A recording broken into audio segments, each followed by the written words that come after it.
Hello again, everybody, and welcome to episode 3 of Doc Watches Wrestling. Tonight we are covering the just finished Saturday night's main event from Salt Lake City, Utah. Of course, the big story for the night is the World Heavyweight title match between Jey Uso and CM Punk. We will get to that towards the end, but let's just go ahead and we'll get right into it without wasting a whole lot of time. So they open the show tonight with an Obsession video with the Saturday night's main event music in the background. Just a quick video talking about, what's going on for the evening, running down the card and such. And then we get right into the first match, which was Cody Rhodes and Drew McIntyre for the WWE title. And I hate to say it, but this match was just boring. Nothing much happening. I didn't care for the stipulation from the start. The title can change hands on a DQ because all that does is lead to a lot of unnecessary things happening during the match. But so Cody comes out first, and of course, in my opinion, Cody's the biggest star they have right now, at least as far as a good guy and one that's there all the time. Cody is their money, and he's just terrific.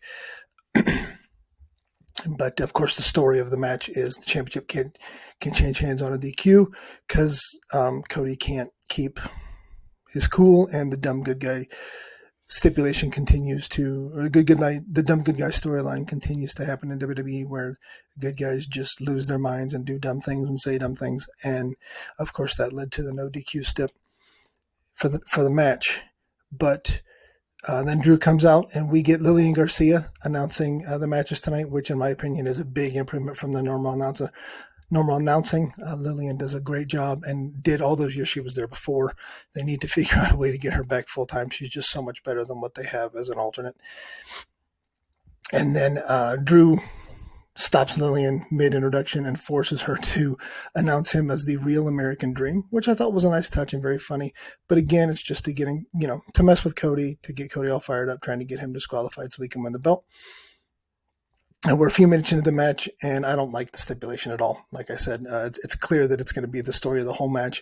Just, stupid things to try to get Cody DQ'd, and it doesn't make any sense to me. And then not much happens for the first part of the match. We do have a big we do get a nice count-out tease, though, as Cody takes a huge bump from the apron onto the table and really clears the table and breaks it. And we do get a nice little count-out tease there that Cody could lose the belt on the count-out. He is out there till 9, and then, of course, does the last second jump into the ring because he has to wait all 9 seconds to regain his bearings, or whatever you want to say there. And then we get an injury spot. Cody jumps up on the top and then suddenly stops and hurts his knee, I guess, and for no reason. It really doesn't play much into the rest of the match, but he does it. And then, we take that break because, we've teased injuries. We've lied about injuries a lot over the past month. So we have to go ahead and past several months. So we have to go ahead and continue that on. And then we get a ref bump later on, just so simply we can bring the belt in and then continue on with the no DQ or the DQ belt change storyline, where Drew goes to hit Cody with the belt. Cody ducks, gets the belt away from him, and then DDTs Drew on the belt. Right about that time, the ref comes to, because amazing recovery powers, even though he laid there after getting very simply squashed in the corner for 2 or 3 minutes. He just laid there. Suddenly he's just fine and reactive. And then Cody hits the crossroads and pins Drew 1, 2, 3. I'm hoping that's the end for Drew in the title scene for a while, especially with these nonsense story with Cody. It doesn't work. I'm over it, but it works for time-killing Saturday night's main event thing, which is fine. But, overall in the big scheme, I'm over it. Drew needs to move on. Cody needs to move on to something bigger and more important. Okay match, nothing really to it. Again, the stipulation just killed it for me. There was never any doubt Cody was going to win. It's just, it just drags it out even more. So again, Cody wins. It was a fine match, nothing happening, and we move on. Next up, we move on to a quick video package with Nick Aldis and Tiffany Stratton in the locker room. Tiffany telling Nick she's okay. She's ready to fight after getting jumped on Friday on SmackDown. But and then we get a quick commercial break. We get the celebrity sightings around the ring because this is real sports and that's what real sports do. So we have to do it too. And then Jade makes her way to the ring. Now, Jade isn't good in the ring. She's not great on the mic, but she will be money if they figure out how to use her. They have not used her right at all since she got there. Too long, of course she got injured there for a while, but she should have won the belt at SummerSlam, but they dragged that out. So if they can figure out what to do with her, and I think they figured it out tonight, but if they can figure out what to do with her and keep moving forward with her, she will be a big star for them, as big as Rhea is, as big as some of these other women are. She will be a big star for them. They just have to figure out the right way to use her. So the match starts, and it is all Jade all the time. Jade just beats her down. Very reminiscent of Lesnar Cena back at WrestlePalooza. It's just Jade dominating her for the entire match. And then eventually Tiffany fights back a little bit. We get a swanton bomb, but Jade kicks out, and then it's just right back to Jade taking over. Jade power bombs her 3 times. Power bombs her once, goes for a pin, doesn't get it. Power bombs her 2 more times, picks her up, hits her with the storm or whatever she calls it, but it's the glam slam from Beth Phoenix, and pins her, and that's it. Jade is the new women's champion, and it was very simple, just like that, and that's exactly what they need to do with Jade. Make her as dominant as possible. Keep things simple, nothing crazy, not these long drawn out matches. She's not good at that. I don't think she's ready for that. Just keep it simple, keep it easy, and you'll have a star in no time. And that's what they did tonight, and it was very good. I very much liked it. They did tease during the match yet another injury angle with Tiffany Stratton, where she got thrown up in the air, landed, and tweaked her knee. That's the second match in a row. Didn't like it, didn't see the reason for it, but they did it because they have one play in the playbook. That's all they know how to do. But so either way, Jade killed her, and we move on. I'm sure there'll be a rematch somewhere down the line, but for now, Jade's the champion, and she needs to just continue smoking everybody until she's ready to actually have long, drawn-out matches. After that, they go and they show the colossal disappointment that was the WrestleMania 42 video for Vegas. Of course, the teases all week where somebody was coming in, it was going to be somebody's return, it was going to be a big deal, and it wound up just being a tease video for WrestleMania 42 because WWE does not care about you or what you want. So we got that video. They talked about how great it was, and it was on the Pat McAfee show, and then we moved on, and now we have the Intercontinental title match, the triple threat match. Dominic Mysterio, Penta, and Rusev. Penta out first. He came in January, and he is a very big deal for them. I don't know. He's going to be, a top guy star, but he is a big star for them. He is a big deal. He feels like a big deal when he comes out. The people really love him. And then Rusev comes out. Rusev hasn't done anything for me really since towards the end of his AEW run, and then his return here. But especially since his return, he just, he was there for a while, and then he was gone, and then he came back, and he did the Donnybrook match with Sheamus, and that was fun. But as far as feeling important and feeling like he matters, Rusev just doesn't do it for me. And then Dominic Mysterio comes out. Now, Dominic Mysterio is a star. He is a big-time star, and he will be a bigger star in the future. I love Dominic Mysterio. I love everything about him. I love the fact that he's got 2 belts. I love the nasty mustache. I love the greasy mullet. I love all of it. I love everything about him, and I think he's great, and he's only getting better. He's so much better than, of course, in his big 2020 beginning, but he is a mega star, and I think he's just only going to keep going forward from here. The story of this match early is Rusev kills everybody. Everybody, meaning especially Dominic Mysterio. He just manhandles Dom all around the ring. For some reason in this match, they do yet another injury, a knee injury with Penta. He takes a bump off the rope, hits his leg on the rope, and then, of course, now his knee is hurt. So that is 3 for 3 with these matches as far as somebody getting hurt. It is just ridiculous. They just continue to do the same thing. They think they had a hit with the Rollins thing, so now everybody has to do it. And it is just atrociously ridiculous. And of course, it winds up meaning nothing in the match. It's a small spot in the match, and then they just move on. Lots of Canadian destroyers from Mexican destroyers, I guess you can say, from Penta. And then Rusev gets Penta trapped in the Accolade, and then Dominic Mysterio rings the bell. Dom is outside the ring, and he rings the bell. I thought that was a pretty creative little way to keep the match from ending. Rusev goes after Dom. And of course, Rusev, after thinking he won, goes out to the ring after Dom and then throws him back in the ring where Penta has the ring hammer. He goes to hit Dom with it. Dom ducks, and of course he hits Rusev because miscommunication is the key to these 3-man matches. Rusev goes outside the ring. I'm sorry. Dom throws Penta outside the ring. I will get it right eventually. Dom throws Penta outside the ring and goes up top, frog splash on Rusev, and pins Rusev, I guess you could say clean in the middle. It is a triple threat match. There's no rules. 1, 2, 3. Dom gets yet another creative way to get out of not only losing the belt, but winning the match. And I'm here for it.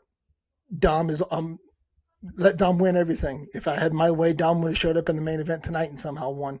But Dominic Mysterio is the best. He is the best thing they have, and they need to continue being very careful with him, but doing everything they can to make him an even bigger star than he already is. And then we get told we're going to commercial break, but after the commercial break, we will get a word from Cena on who his final opponent will be, which was intriguing. They almost really disappointed me there for a second because they showed a very short video of, I guess, a several-piece interview they will do with Cena from Tom Rinaldi, just talking about his career and why he's going to retire and why he's going to stay retired and all of those things. And then they announced that starting next Monday, so starting 8-9 days from today, they're going to do a 16-man tournament on both Raw and SmackDown, and the winner will face John Cena in his last match in December. It's a creative way to get there, I guess, something to do for the next month and a half, 2 months. I mean, it sounds like, from the sound of everything I've heard online, it sounds like it's going to be Gunther. So let's just get to it. But yeah, and I hope so. I hope Gunther comes back and just wipes the floor with Cena, because Gunther is another guy that I am a huge fan of. So let's go ahead, get the names in there, have Gunther walk through everybody, and then he can smoke Cena in December. I'm all about it. Let's do it. And then we get a video package for the main event. Of course, we talk about the Battle Royal. Jey Uso winning the Battle Royal after dumping LA Knight and his brother out. All of this just teasing possible heel turns, who's going to turn, when will the heel turn be. That's just kind of what it was. Uso kind of leaning more towards the Roman attitude, which doesn't work for me because I don't care for Jey Uso at all. But that is the story they're telling. How far will these two men go to win the title? And then we get the main event. Jey Uso's entrance is first, because we got to get his 5-minute entrance in with him coming through the aisle, and then of course the restart in the ring, and all of that. I don't care. Jey Uso does nothing for me. I don't care about Jey Uso. I think him winning the Battle Royal was a mistake. I think the fact that Braun Breaker's not in this match and winning this match is a mistake. But they're going to do what they want to do. Braun Breaker apparently has to wait a year. I don't know. It's all nonsense. But we get Uso for 5 minutes. You can see he's clearly blown up by the time his entrance is done, because that's what happens to Jey Uso. But again, it's Lillian Garcia doing the introductions, and it's so much better. After Jey Uso comes out, we get Punk coming out, and he's got that tired look on his face, bags under his eyes. He just looks haggard and worn out. But here we go.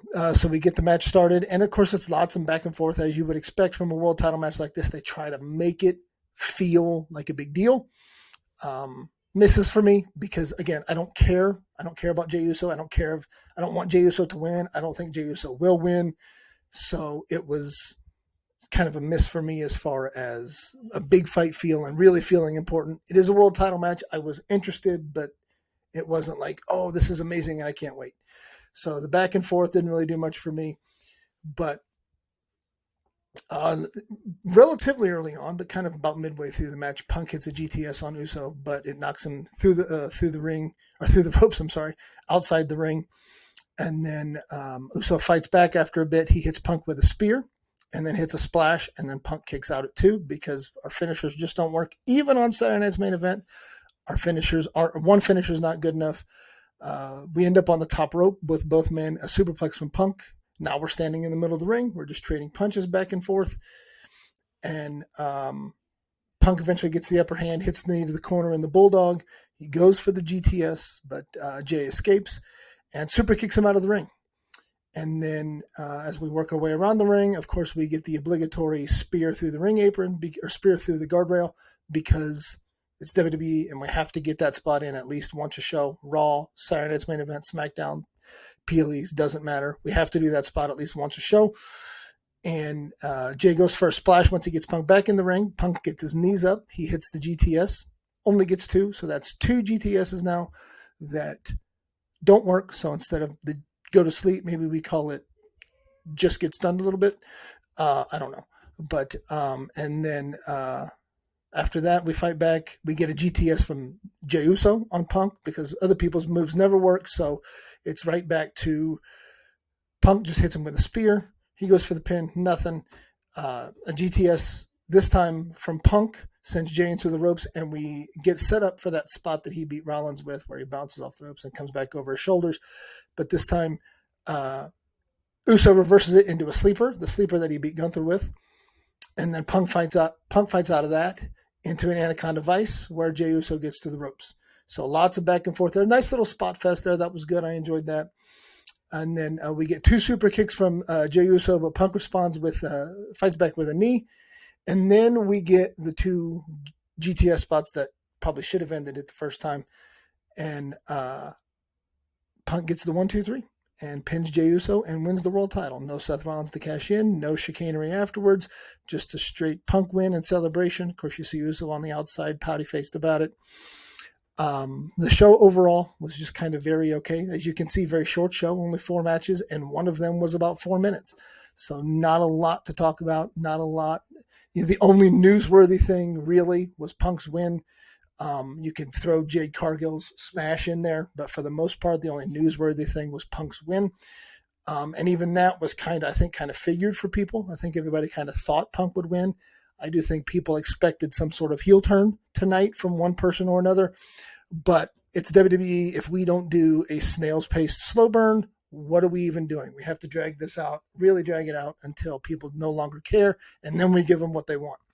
So, an okay show, very okay show. Only one match really I thought was in doubt. I figured everybody that won would win. I just wasn't sure what they would do with Punk and Jay.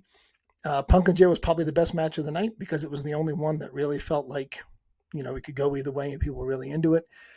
Didn't have any stupid stipulations like the first world title match. But yeah, so that's it. Nice short video tonight. Nothing crazy. Decent Saturday night's main event, as these Saturday night main events can be. Not a nothing happening show, but a not much happening show. Decent main event, and we roll on with our Saturday night. So thank you everybody so much for tuning in. Please like the channel, subscribe, or like the video, subscribe to the channel. Let's see, we got a little bit of growth going. Let's see if we can continue this, see if we can add some followers and add some interaction. I appreciate you guys. Thank you so much. Have a great week.